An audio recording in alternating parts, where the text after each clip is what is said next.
तुम्हालाही असा अनुभव आलाय का? तुम्ही बाजारात, घरी, हॉलमध्ये किंवा रिक्षात असता आणि मूल अचानक ओरडायला लागतं, रडायला लागतं, अगदी जमिनीवर लोळायला लागतं आणि तुम्हाला वाटतं मी काय बोलतो त्याचा काहीच उपयोग होत नाही. तर मित्रांनो, तुम्ही एकटे नाही आहात. टँट्रम्स म्हणजे मुलांचे जोरदार रडणे, ओरडणे किंवा राग हा पेरेंटिंगचा सर्वात कठीण भाग असतो. यामुळे आपल्याला लाज वाटते, थकायला होतं आणि कधीकधी वाटतं की आपलंच काही चुकतंय. पण आजच्या व्हिडिओमध्ये सर्वात महत्त्वाची गोष्ट समजून घेऊया. टँट्रम म्हणजे मुलाचं वाईट वर्तन नाही, तो त्याच्या गोंधळलेल्या मेंदूचा एक सिग्नल आहे.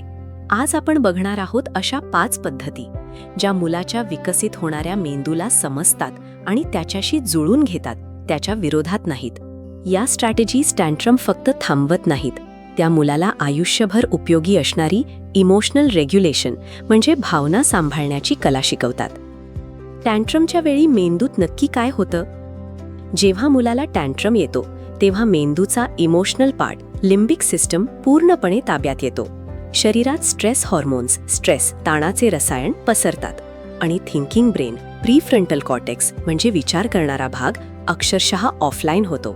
म्हणजे त्या क्षणी मूल विचार करू शकत नाही, शांत होऊ शकत नाही आणि कुठलाही धडा शिकू शकत नाही. तेव्हा जर आपण लेक्चर दिला, धमकी दिली किंवा शिक्षा केली तर आपण अशा मेंदूच्या भागाशी बोलत असतो जो त्या क्षणी उपलब्धच नाही. स्ट्रॅटेजी 1, रेग्युलेशन आधी, एज्युकेशन नंतर. आधी शांत करा, मग शिकवा. ही सगळ्या स्ट्रॅटेजीजची पाया आहे. जेव्हा मूळ डिसरेग्युलेटेड असतं म्हणजे नियंत्रण सुटलेलं असतं, तेव्हा तुमचं पहिलं काम वर्तन, बिहेवियर दुरुस्त करणं नाही, तर त्याची नर्वस सिस्टम, शरीराची तणाव यंत्रणा शांत करणं आहे. आणि ते सुरुवात होते तुमच्यापासून. मुलांचा मेंदू को रेग्युलेट करतो म्हणजे आजूबाजूच्या मोठ्यांकडून शांतपणा उधार घेतो. जर तुम्ही तणावात, घाईत किंवा रागात असाल तर मुलाचा मेंदू ते लगेच ओळखतो. त्याऐवजी हळू श्वास घ्या, खांदे सोडा, नेहमीपेक्षा हळू बोला, हालचाली संथ करा, जास्त बोलण्याची गरज नाही. तुमचं शांत शरीर हे मुलासाठी सुरक्षिततेचा सर्वात मोठा संदेश आहे. स्ट्रॅटेजी 2, मुलांच्या भावनेला नाव द्या. एकदा तुम्ही स्वतः शांत झालात की पुढचं काम म्हणजे मुलाला समजून घेतल्यासारखं वाटवणं. इमोशन्सना नाव देणं हे मेंदूचा थिंकिंग पार्ट पुन्हा ॲक्टिवेट करतं. ते भावनांच्या वादळात आणि विचार यांच्यात एक पूल बांधतं. सोप्या वाक्यांनी बोला. तुला खूप राग आलाय, तुला रडायला येतंय कारण हवं ते मिळालं नाही, तुला अनफेअर वाटलं. इथे तुम्ही त्याच्या बिहेवियर, वर्तनाशी सहमत नाही होत, तुम्ही त्याखालची भावना, फिलिंग ओळखत आहात. जेव्हा मुलाला वाटतं की त्याला ऐकलं आणि बघितलं गेलं, समजून घेतलं गेलं, तेव्हा मेंदूला तेवढ्या जोरात ओरडण्याची गरज राहत नाही.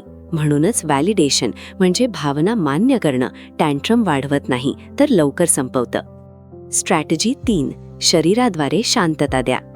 शरीर आणि मेंदू यांचा खूप जवळचा संबंध आहे. टँट्रमच्या वेळी मुलाचं शरीर स्ट्रेस एनर्जीने भरलेलं असतं. फिजिकल रेग्युलेशन म्हणजे शारीरिक स्पर्श किंवा जवळीक मेंदूला शब्दांपेक्षा जास्त लवकर शांत करतं. मुलाच्या स्वभावानुसार मिठी द्या किंवा हळूवार स्पर्श करा. जर मुलाला ते हवं असेल तरच. जवळ बसा, जसे आई बाबा बाजूला बसून सांत्वना देतात. एकत्र श्वास घ्या, हळू आत, हळू बाहेर. हळूच झुलवा, छोट्या मुलांसाठी विशेषतः उपयोगी. आवडती उशी, ब्लँकेट किंवा खेळणं द्या. सांगा, मी इथेच आहे, तू सेफ आहेस, आपण यातून एकत्र जाऊ.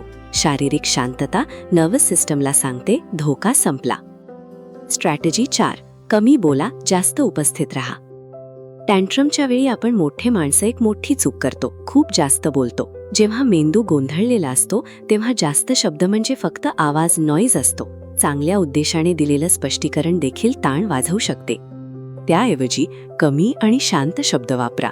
मी ऐकतोय, मी इथेच आहे, नंतर बोलू. कधी कधी शांतपणे जवळ बसणं कुठल्याही भाषणापेक्षा जास्त शक्तिशाली असतं. तुमची उपस्थिती जेव्हा शब्द पोहोचत नाहीत तेव्हा सुरक्षिततेचा संदेश देते. स्ट्रॅटेजी 5, टँट्रम नंतर मार्गदर्शन करा. खरं शिक्षण इथेच होतं. एकदा मूल शांत झालं की थिंकिंग ब्रेन पुन्हा ऑनलाईन येतो. हाच योग्य वेळ आहे मार्गदर्शन करायला, विचार करायला आणि शिकवायला. नंतर शांतपणे बोला, आत्ता खेळ बंद करायची वेळ झाली, तेव्हा तुला खूप राग आला होता, पुढच्या वेळी असं वाटलं तर आपण काय करू शकतो. यात मुलाला शिकवा, ओरडण्याऐवजी शब्दांत सांगणं, मदत मागणं खोल श्वास घेणं, स्वतःला शांत करायची कोणती तरी एक स्ट्रॅटेजी निवडणं.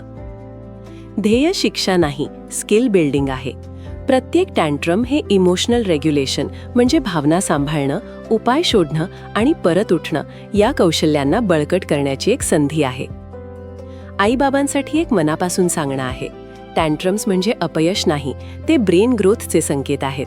मुलाचा मेंदू अजून बांधला जातोय, अंडर कन्स्ट्रक्शन आहे आणि इमोशनल रेग्युलेशन विकसित व्हायला वर्ष लागतात. प्रत्येक वेळी जेव्हा तुम्ही शांतपणे, प्रेमाने आणि समजुतीने प्रतिसाद देता, तेव्हा तुम्ही अक्षरशः मुलाच्या मेंदूचं वायरिंग करत असता भविष्यासाठी. प्रत्येक टँट्रम परफेक्ट हाताळणं गरजेचं नाही आणि तुम्हाला ते जमणारही नाही आणि ते ठीकही आहे. रिपेअर म्हणजे चूक झाली तर परत जोडणं परफेक्शनपेक्षा जास्त महत्त्वाचं आहे. उपस्थित राहणं, जोडलेलं राहणं आणि पुन्हा प्रयत्न करणं हेच विश्वास आणि इमोशनल स्ट्रेंथ बनवतं.